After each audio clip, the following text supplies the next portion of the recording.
You think being middle class today is stressful? Try being Victorian middle class, where one dinner party mistake could destroy your family's reputation forever, where your children could die from drinking water, and where your beautiful home was slowly poisoning you with deadly wallpaper tonight. We're diving into the shocking reality behind those proper Victorian facades, and trust me, by the time we're done, you'll be grateful for your modern problems. Hey everyone, and welcome back to another journey through history's most fascinating corners. If you're enjoying these deep dives into the past, I'd really appreciate a like or subscribe. It helps more than you know. I'm always curious where you're all listening from, so drop a comment with your location and what time it is there. There's something magical about knowing people all over the world are drifting off to these stories together. Now, find that perfect spot where you can really settle in. Maybe adjust your pillow. Pull up that blanket and let your body sink into whatever comfortable surface you're on. We're heading back to Victorian England, specifically to the world of the middle class, those respectable families who seem to have it all figured out. Spoiler alert, they really didn't. Close your eyes and imagine this. It's 1875. And you're waking up in a beautiful terraced house in a respectable London neighborhood. The morning light filters through heavy velvet curtains, casting long shadows across your bedroom. The walls are covered in gorgeous, intricate wallpaper with deep green and gold patterns that seem to shimmer slightly in the dim light. What you don't know is that this beautiful wallpaper contains enough arsenic to slowly poison your entire family. But we're getting ahead of ourselves. Let's start with your morning routine, because even something as simple as getting dressed could take hours and required the coordination of multiple people. You're lying in a proper Victorian bed, not just any bed, but a massive four-poster draped with heavy curtains designed to keep out both light and the perpetual chill that haunts every room in the house except the kitchen. The mattress beneath you is stuffed with horsehair, which sounds uncomfortable but is actually quite supportive, though it does have a tendency to develop a distinctive horsey smell over time. Especially in damp weather, your sheets are made of good quality cotton, not the soft, smooth cotton we know today, but a rougher weave that takes considerable breaking in before it becomes comfortable. You hear a gentle knock at your bedroom door. "Good morning, sir," comes the voice of your valet. Or if you're a woman, your lady's maid appears with practiced silence. This is Margaret, who's been with your family for 3 years, a remarkably long time in an era when domestic servants changed positions frequently, always seeking better wages or working conditions. The room is cold, really cold. Central heating doesn't exist yet, and the small fireplace in your bedroom has been cold since last night's fire died down. Margaret has already been up for 2 hours, starting the kitchen fire, heating water, and preparing for the complex process of getting the family ready for the day. "Shall I bring your washing water, sir?" she asks, and you nod, still drowsy. She disappears and returns a few minutes later with a large ceramic pitcher filled with warm water and a matching basin. This is your entire bathing facility for the morning.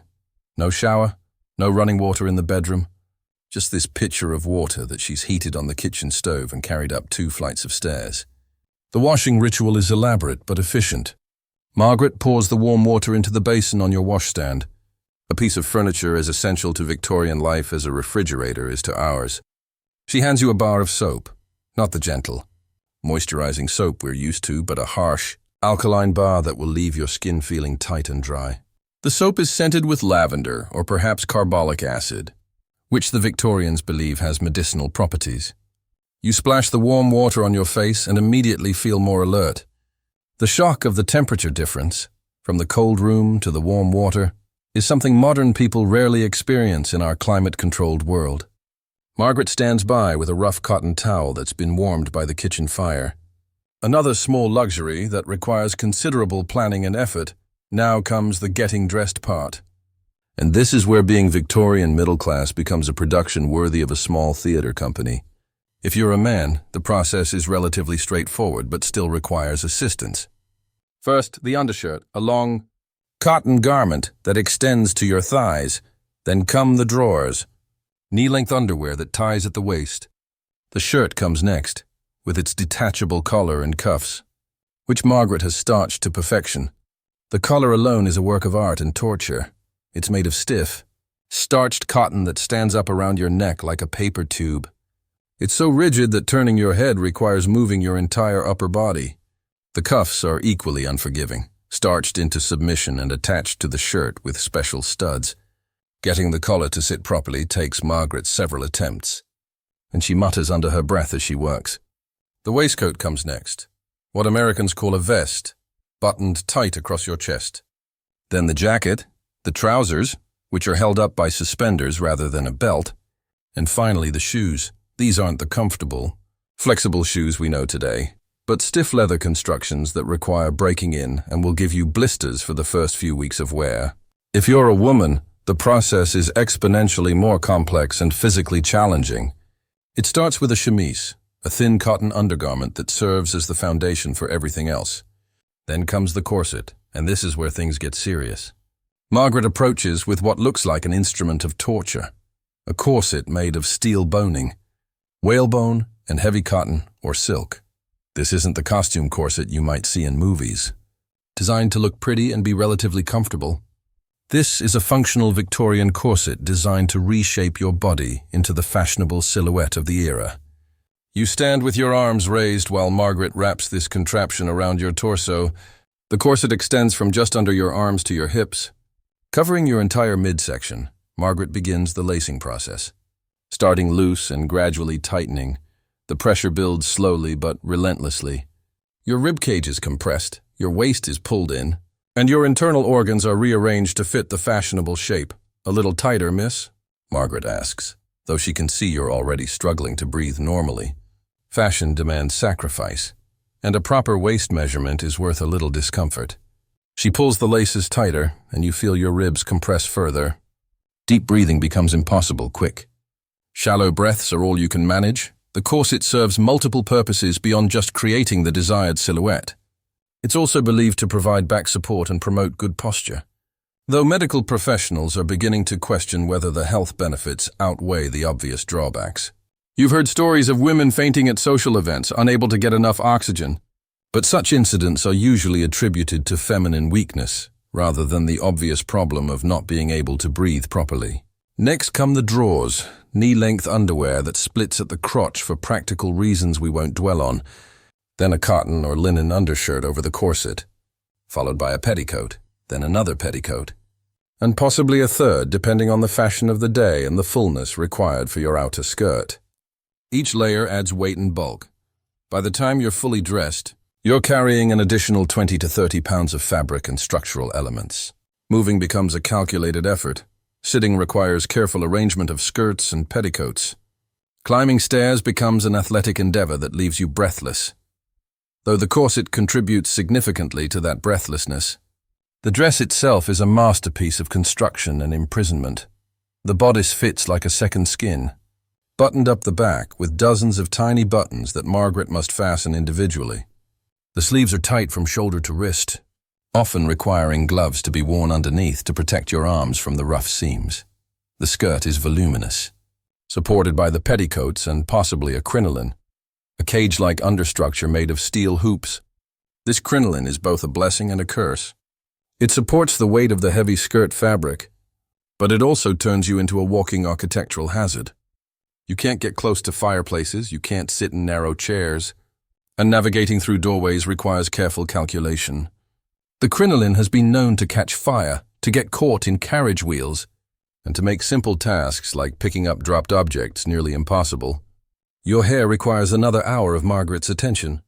Victorian hairstyles are elaborate constructions that require skill, patience, and a variety of tools that look more suited to construction work than beauty routines.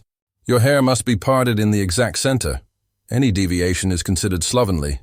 It's then smoothed with pomade and arranged into an intricate style that might involve braids, twists, and loops held in place with dozens of hairpins. The hairpins themselves are works of art. Some decorative, others purely functional. Margaret uses them strategically, building the hairstyle like an architect constructing a delicate building. One wrong move, one poorly placed pin, and the entire structure can collapse, requiring her to start over from the beginning. Finally, you're dressed and ready to face the day. The entire process has taken nearly 2 hours and required the assistance of another person throughout. You look proper, respectable, and fashionable. You also can't breathe properly, can't move freely, and are carrying the equivalent of a small child in extra weight from your clothing. But this is just the beginning of your day as a Victorian middle-class person. Now you must navigate breakfast. And even this simple meal is fraught with hidden dangers and social landmines. You make your way downstairs, moving carefully because your clothing restricts your movement and your corset makes quick movements impossible. The stairs creak under your feet, not because the house is poorly built, but because the wood is settling in the damp London climate that pervades everything. The dining room is already prepared for breakfast. And here's where the Victorian middle class really showed their status. The table is set with the second-best china. The best is reserved for dinner parties and special occasions. The silverware is actually silver, polished to a high shine by the housemaid who rose at 5 in the morning to complete this task along with dozens of others. The breakfast itself reveals both the prosperity and the hidden dangers of Victorian middle-class life. There's fresh bread from the local bakery. Though fresh is a relative term when the bread might contain alum to make it whiter, chalk to increase its weight, or worse, adulterants that the baker uses to increase his profit margins. The butter looks wholesome and yellow, but Victorian butter is often colored with toxic substances to achieve that appealing hue. The milk delivered fresh this morning might contain water to stretch it further, or worse, it might contain bacteria that will give you typhoid or tuberculosis, because pasteurization hasn't been invented yet. The tea is a particular source of middle-class pride.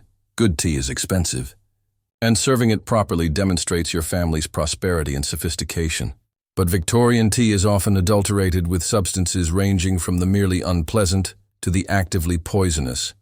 Unscrupulous merchants mix in everything from used tea leaves dyed green to actual toxic substances to increase their profits.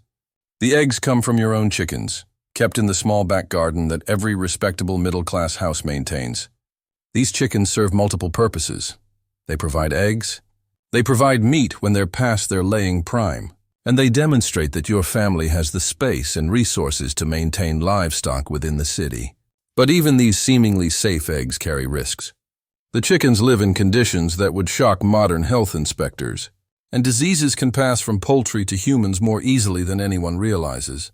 The eggs might be perfectly fine, or they might be harboring salmonella or other bacteria that will make you seriously ill. The jam is homemade, put up last summer when fruit was abundant and cheap. It tastes wonderful, sweet and fruity, but the sugar used to make it might contain lead from the refinement process, and the fruit might have been treated with pesticides that are slowly accumulating in your body. As you eat this apparently wholesome breakfast, you're unaware that you're participating in a daily Russian roulette with your health. Every item on the table carries potential risks that won't be understood for decades to come.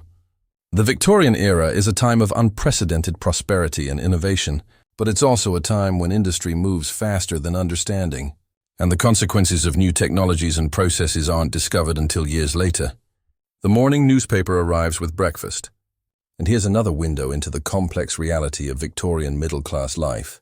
The news is full of stories that reveal both the optimism and the dangers of this rapidly changing era.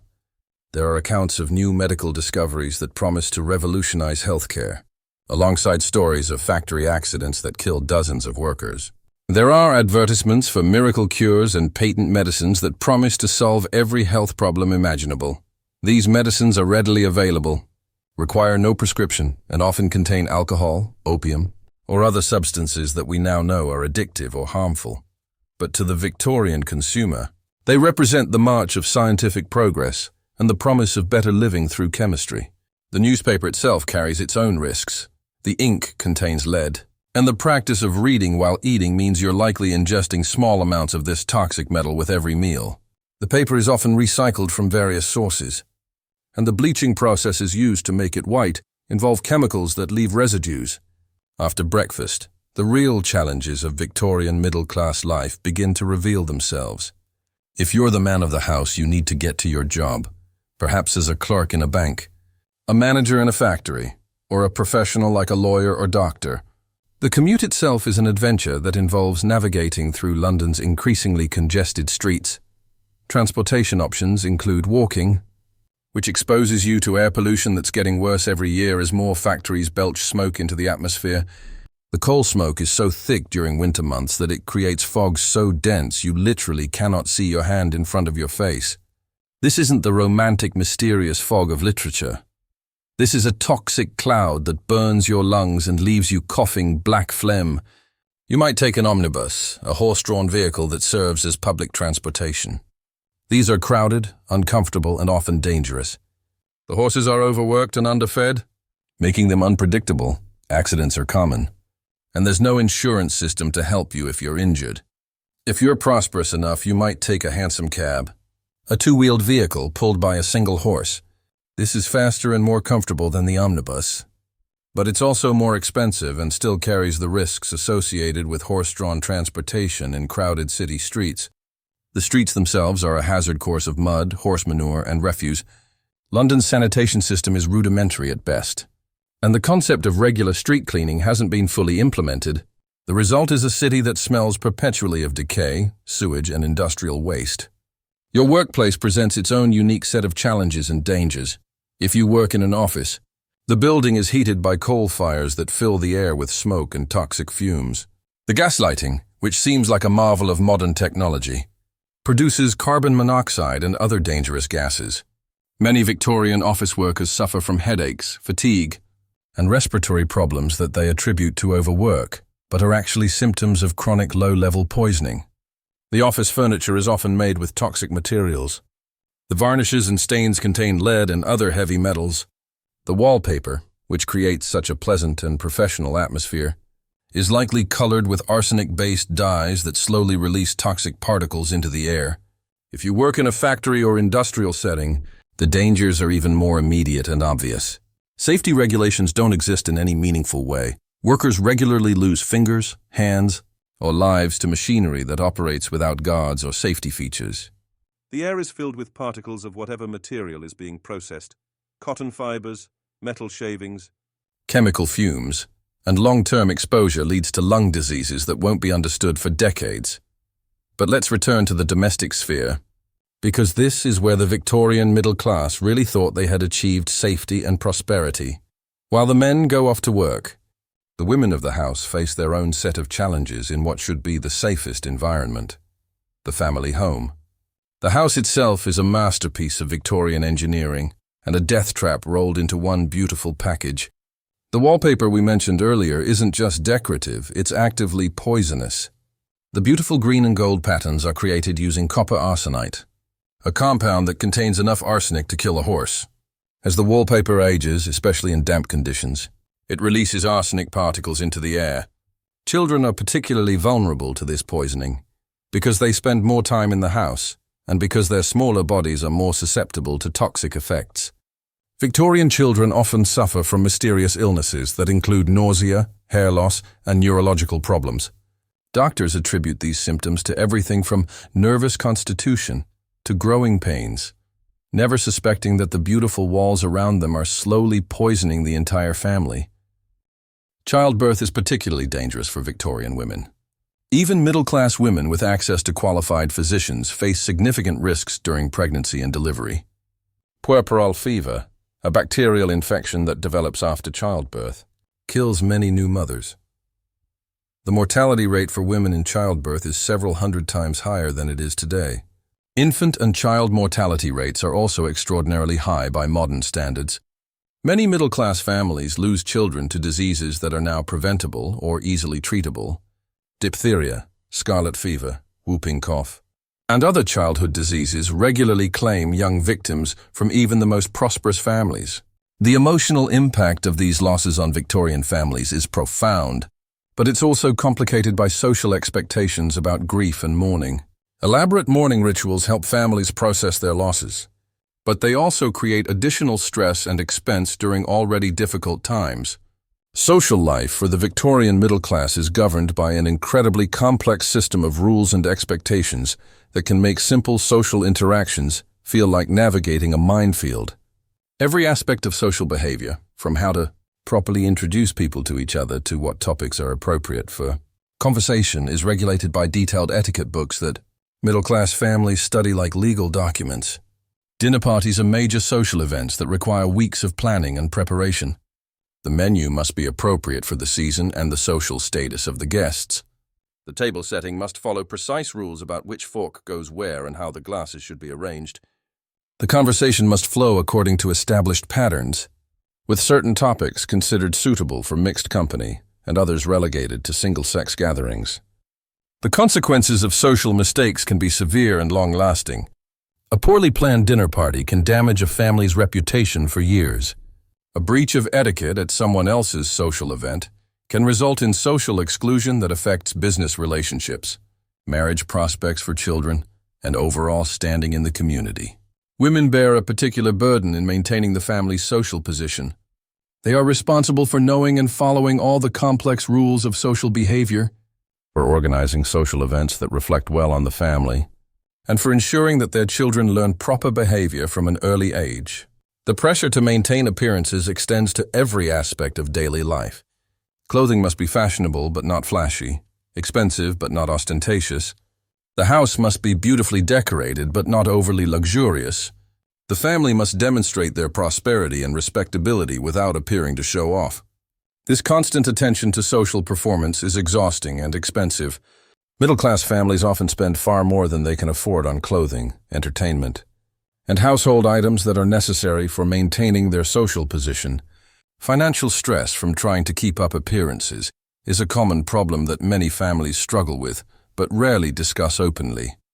The seasonal social calendar creates additional pressures and expenses.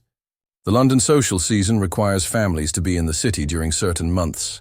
Participating in a round of social events that can cost more than many people earn in a year, families who can't afford to participate in the full social season risk being left out of important social and business networks. Marriage and courtship in the Victorian middle class are governed by rules that make modern dating seem simple and spontaneous. Young people from respectable families don't choose their own romantic partners based purely on personal attraction or compatibility. Instead, marriages are carefully negotiated arrangements that consider financial resources, social position, and family reputation. Courtship is a formal process that can take years and involves the participation of entire extended families. A young man who is interested in courting a young woman must first receive permission from her father. If permission is granted, the courtship proceeds according to strict rules about when and where the couple can meet, what activities they can participate in together, and what level of physical contact is appropriate. Chaperoning is essential throughout the courtship process. Young couples are rarely allowed to be alone together, and their interactions are constantly supervised by family members or trusted servants. This supervision is designed to protect the young woman's reputation and ensure that no improper behavior occurs before marriage. The engagement period is also highly regulated. Once a couple becomes engaged, they have somewhat more freedom to spend time together, but they're still not allowed complete privacy. The engagement is considered a binding contract, and breaking an engagement can have serious social and legal consequences. Wedding preparations involve complex negotiations between families about financial arrangements, living situations, and social expectations. The bride's family is expected to provide a dowry, money or property that becomes part of the new household. The groom's family must demonstrate their ability to support the bride in the manner to which she's accustomed. The wedding itself is an elaborate social event that serves multiple purposes beyond celebrating the marriage. It's an opportunity for both families to display their prosperity and social connections. The guest list, the menu, the decorations, and every other detail are carefully planned to make the right impression on the community. But even after marriage, Victorian middle-class couples face challenges that reflect the limitations and contradictions of their social position. The legal system gives husbands almost complete control over their wives' property and legal rights. Married women cannot own property, sign contracts, or make legal decisions without their husband's permission. This legal subordination is justified by Victorian beliefs about gender roles and female capabilities. But it creates practical problems for families when husbands die, become ill, or make poor decisions. Many Victorian wives find themselves in financially precarious situations despite coming from prosperous families, because they have no legal control over their own resources. The expectation that wives will focus exclusively on domestic duties and child-rearing creates additional tensions. Many middle-class women are intelligent and capable people who feel frustrated by the limitations placed on their activities and interests. But Victorian society provides very few acceptable outlets for women's ambitions beyond marriage and motherhood. Domestic violence is another problem that affects Victorian middle-class families but is rarely discussed openly. The legal system gives husbands broad authority over their wives and children, including the right to use physical punishment to maintain discipline. Social expectations about family privacy mean that abuse often goes unnoticed and unreported. Financial management in Victorian middle-class households reveals another area where prosperity and vulnerability intersect. These families typically have higher incomes than working-class families, but they also have much higher expenses related to maintaining their social position. The cost of appropriate clothing for a middle-class family is enormous by modern standards. A single dress for a middle-class woman might cost several months of a working man's wages. Men's suits are equally expensive, and children's clothing, while less elaborate than adults, still represents a significant investment.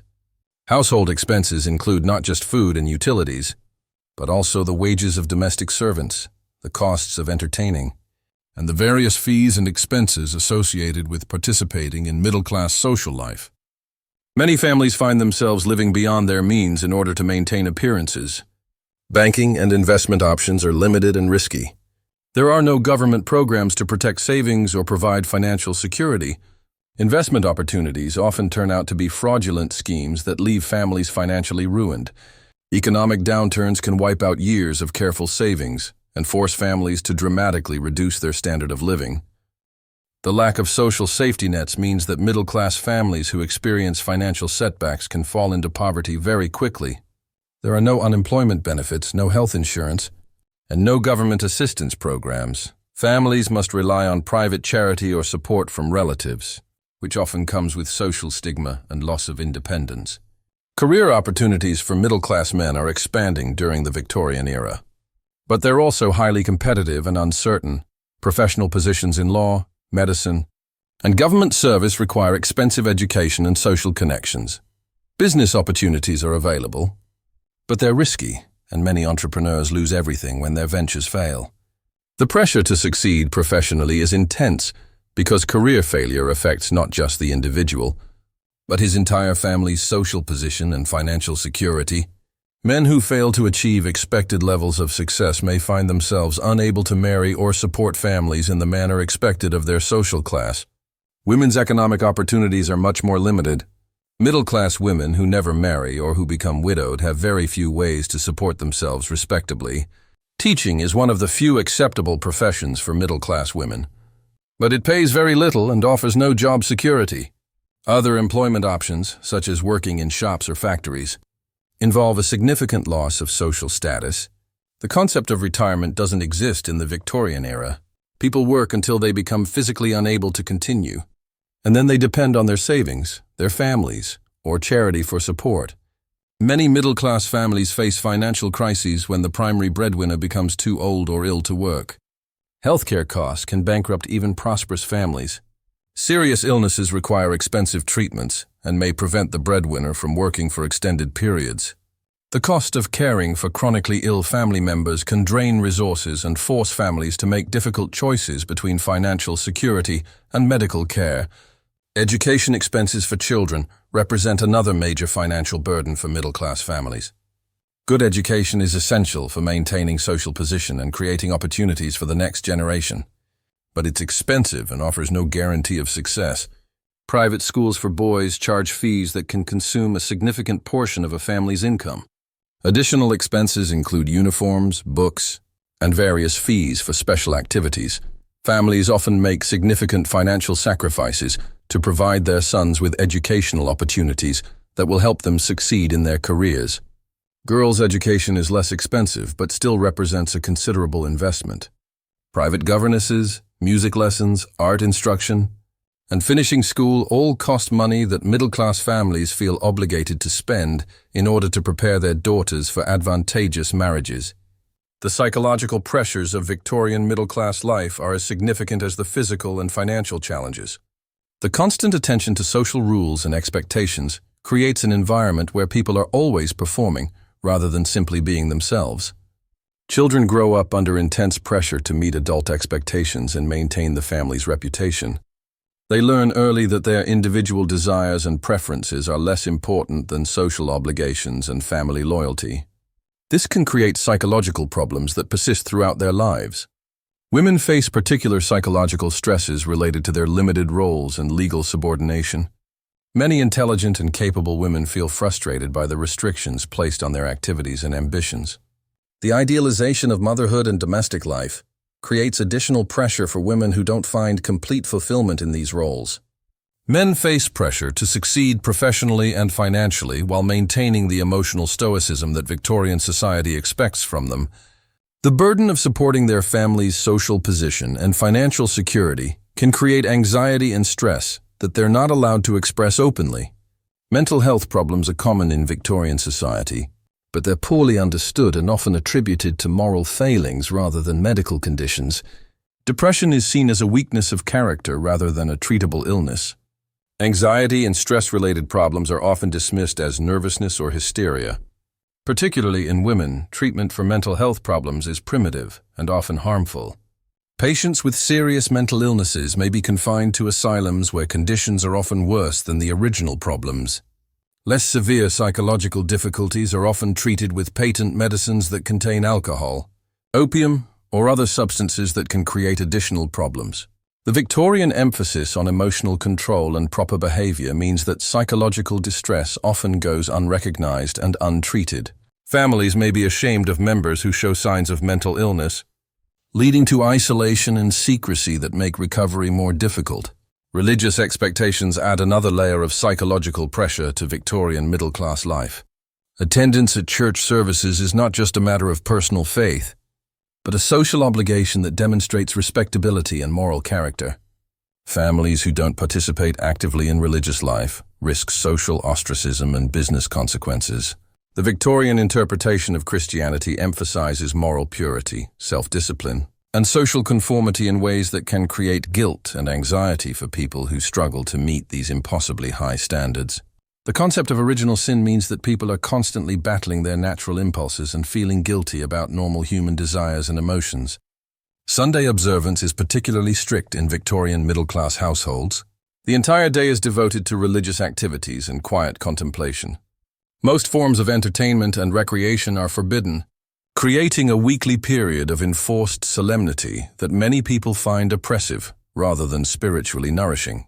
The contradiction between religious ideals and practical realities creates additional stress for families who are trying to live according to Christian principles while participating in a competitive, often ruthless economic system. The prosperity that allows middle-class families to maintain their social position often depends on business practices that are difficult to reconcile with religious teachings about charity and compassion. Seasonal changes bring their own challenges to Victorian middle-class life, particularly during the winter months when heating costs soar and health risks increase. The beautiful homes that seem so comfortable during pleasant weather become difficult and expensive to maintain when temperatures drop. Coal heating is inefficient and dangerous. Fireplaces provide warmth only in the immediate vicinity, leaving most rooms cold and damp. The constant need to tend fires means that servants must work even longer hours during winter months, carrying coal, cleaning ashes, and maintaining heating systems throughout the house. The air quality inside homes becomes even worse during winter when windows are kept closed to conserve heat. The combination of gas lighting, coal fires, and poor ventilation creates an atmosphere that is literally toxic. Many Victorian families suffer from respiratory problems that worsen during the winter months. Food preservation becomes more challenging during cold weather, when fresh ingredients are scarce and expensive. Root cellars and pantries help preserve some foods. But the diet of middle-class families becomes much more limited and less nutritious during winter months. The social season also changes during winter. With different expectations and opportunities for entertainment and socializing, indoor activities become more important, requiring families to invest in appropriate furnishings and equipment for entertaining guests in their homes. Winter clothing is expensive and requires careful maintenance. Heavy woolen garments must be cleaned and stored properly to prevent damage from moths and other pests. The cost of keeping a family properly dressed for cold weather can strain even comfortable budgets. Transportation becomes more difficult and dangerous during winter months. Icy streets and poor visibility increase the risk of accidents involving horses and carriages. Many middle-class families find themselves essentially trapped in their neighborhoods during severe weather, unable to travel safely for business or social purposes. The shorter daylight hours of winter create additional challenges for households that depend on natural light for most daily activities.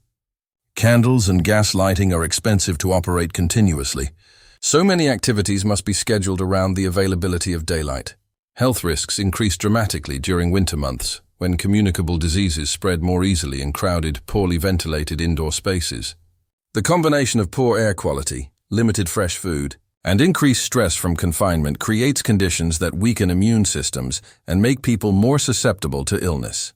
Spring brings relief from winter's challenges, but also creates new pressures and expenses for Victorian middle-class families.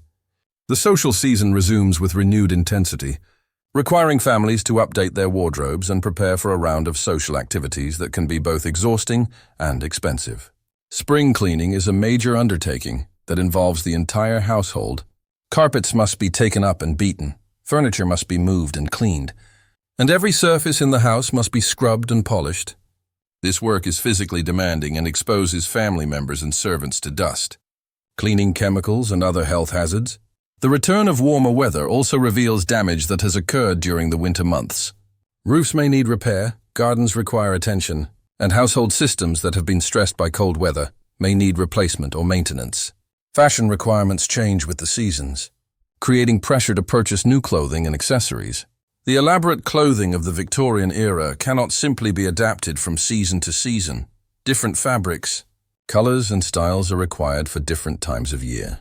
Summer brings its own unique challenges to Victorian middle-class life. The heavy clothing that is required for respectability becomes almost unbearable in hot weather, but social expectations prevent people from dressing more comfortably. Women suffer particularly during hot weather when their corsets, multiple layers of clothing, and restrictive fashion make it difficult to regulate body temperature.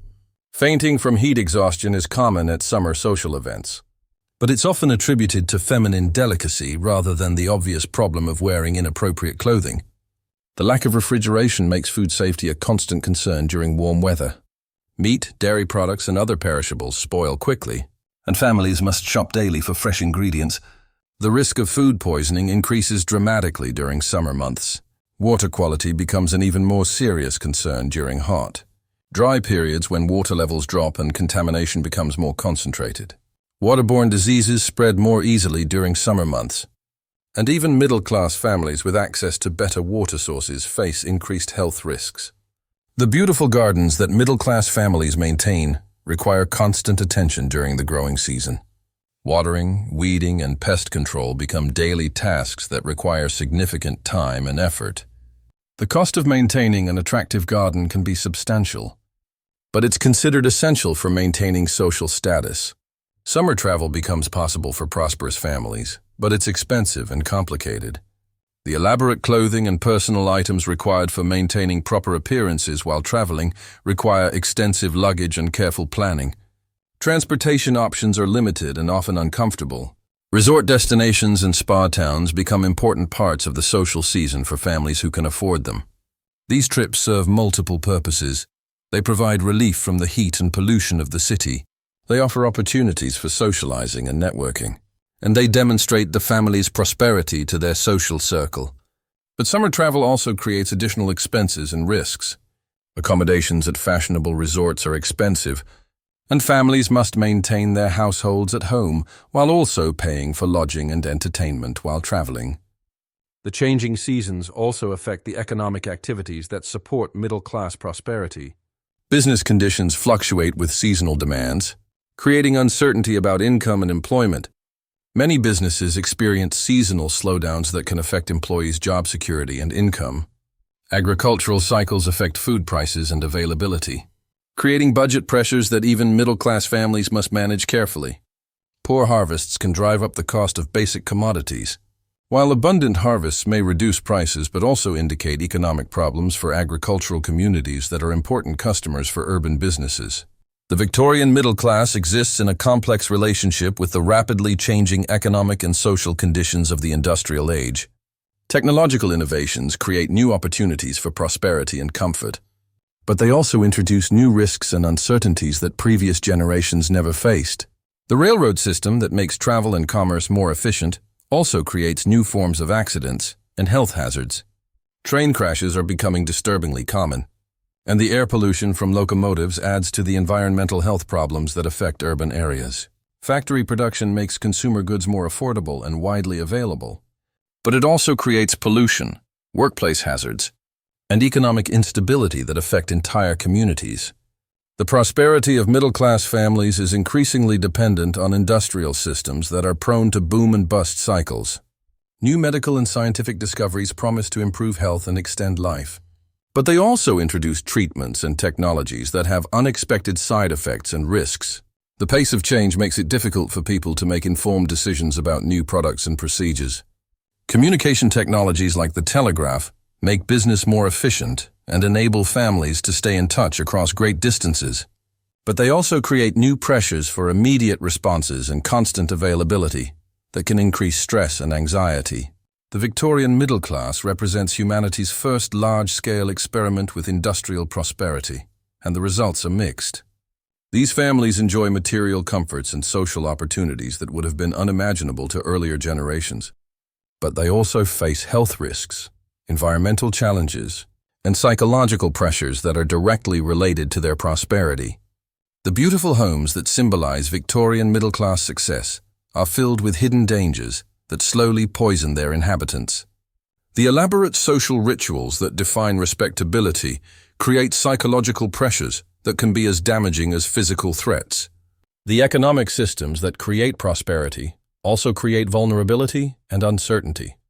Perhaps most significantly, the Victorian middle class represents a society in transition from traditional ways of life to modern industrial civilization. The people living through this transition don't have the benefit of historical perspective to understand the long-term consequences of the choices they're making. They believe they're building a better, more civilized world for their children, and in many ways they are. But they're also creating new forms of suffering and inequality that will take generations to recognize and address.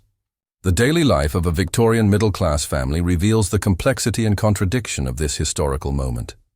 Every aspect of their existence reflects both progress and problems.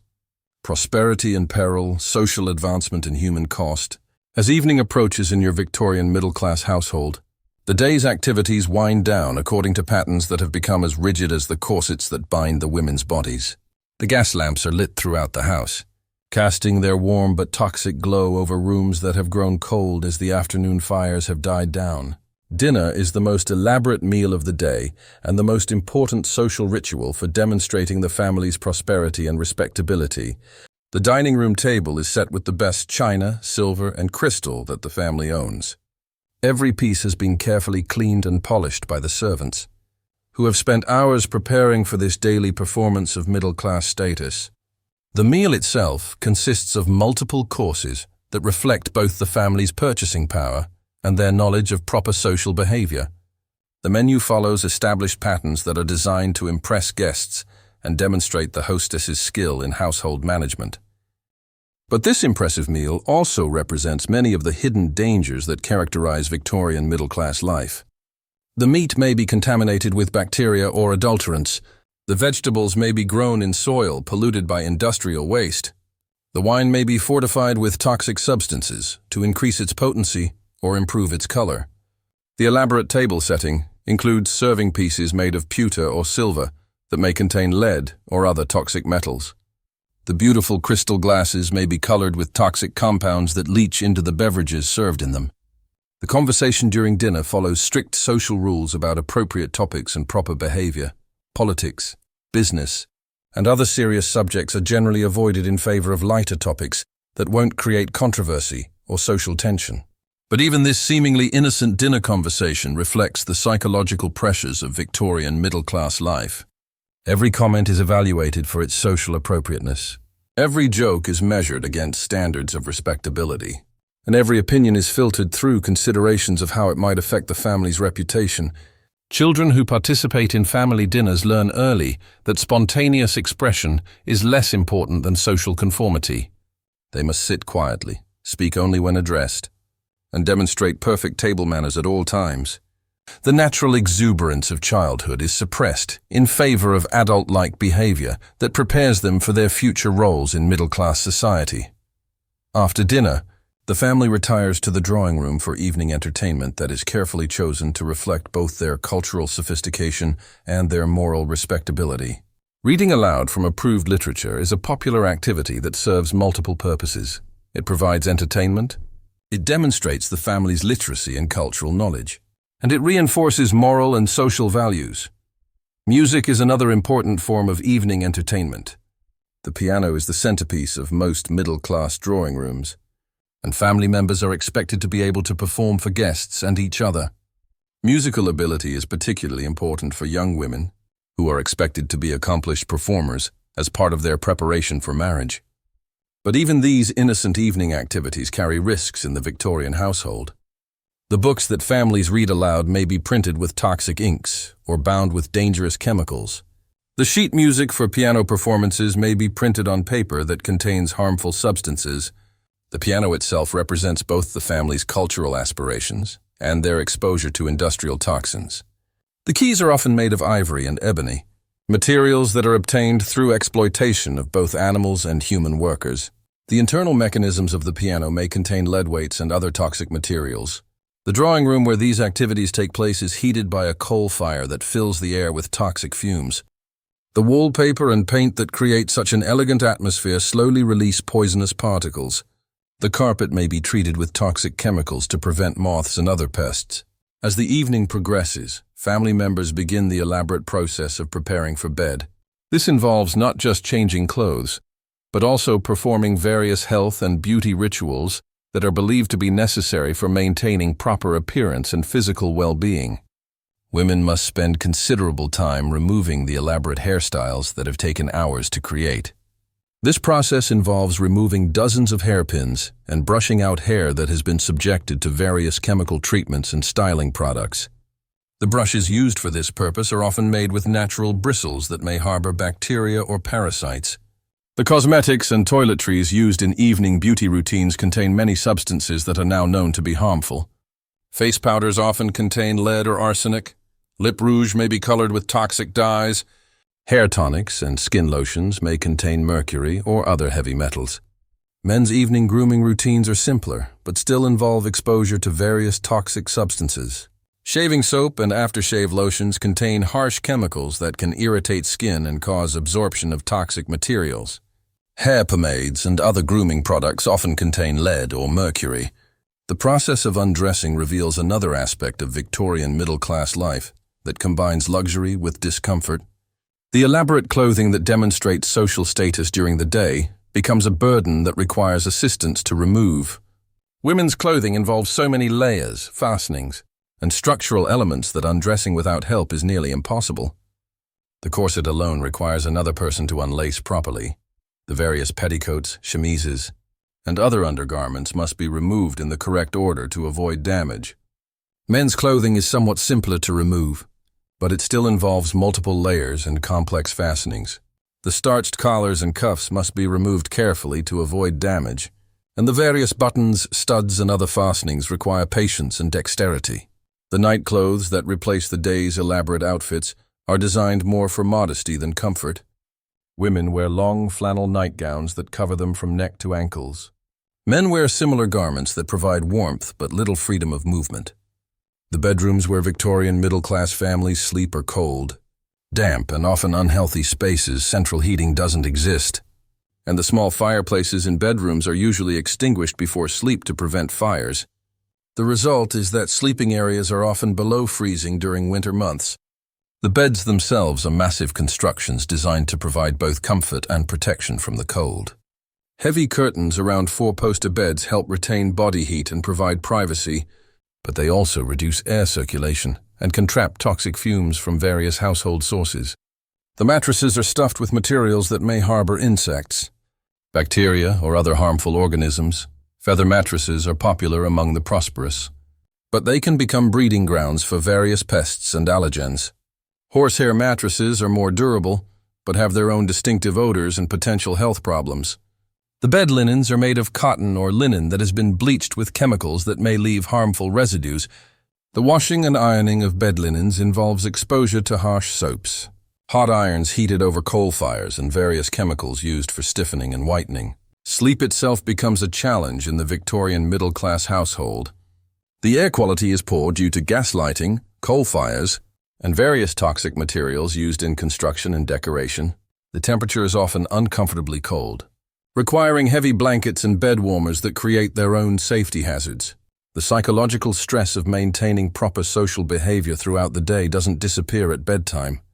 Victorian middle-class people often lie awake worrying about social obligations, financial pressures, and family responsibilities that seem to grow more complex with each passing year.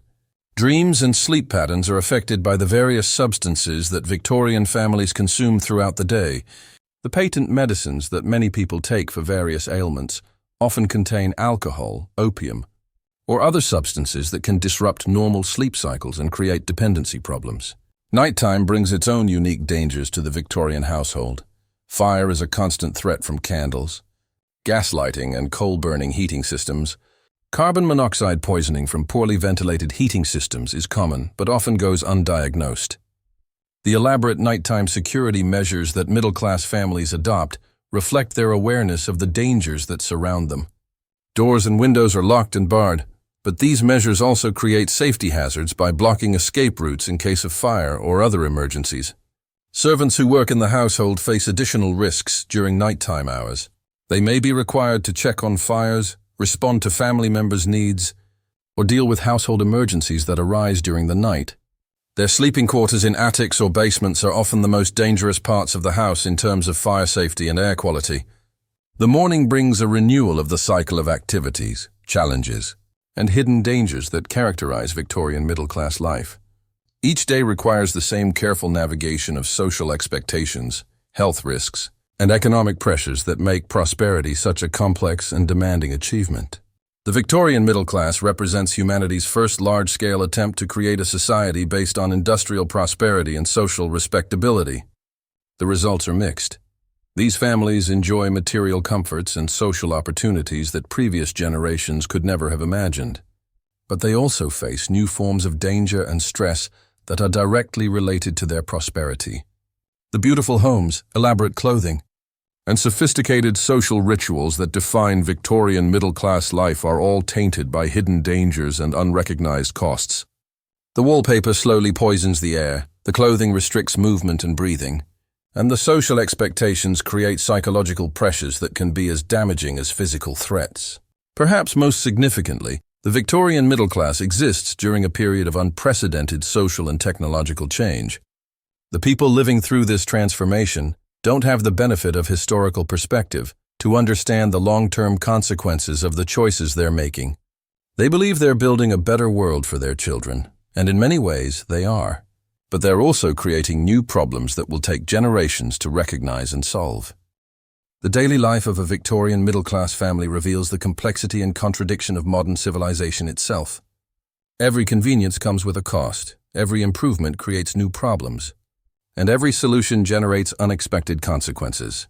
The beautiful, proper, respectable world of the Victorian middle class is built on foundations that are far more fragile and dangerous than they appear. As you drift towards sleep in your modern bed, breathing clean air and surrounded by safety regulations that Victorian families never dreamed of, you can appreciate both how far we've come and how much we owe to those brave, foolish, admirable people who lived through humanity's first experiment with industrial prosperity.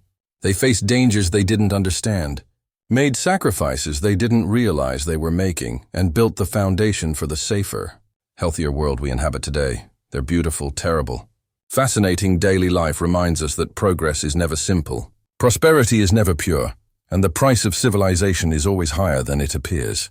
The Victorian middle class created much of what we consider modern life. The emphasis on education, the importance of professional careers, the ideal of comfortable family life, the expectation of technological progress. But they also created the template for many of the problems we still face: environmental pollution, workplace safety issues, social inequality, and the psychological pressures of maintaining status in a competitive society. Their story is our story, and their struggles continue in different forms today. Understanding their daily life helps us understand our own world and the choices we make about how to live with the benefits and burdens of modern civilization. And now, as the gas lights flicker one final time in that Victorian drawing room, and the coal fire settles into glowing embers, as the family finally seeks rest in their cold bedrooms behind heavy curtains, you too can settle into your own much safer, much more comfortable bed, grateful for the distance between their world and yours, but also grateful for their sacrifice and their stubborn belief that life could be better.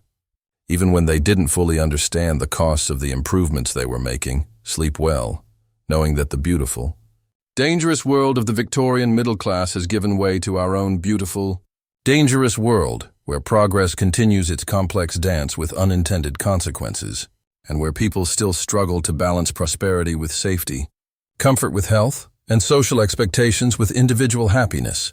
The Victorian middle class solved many problems and created many others.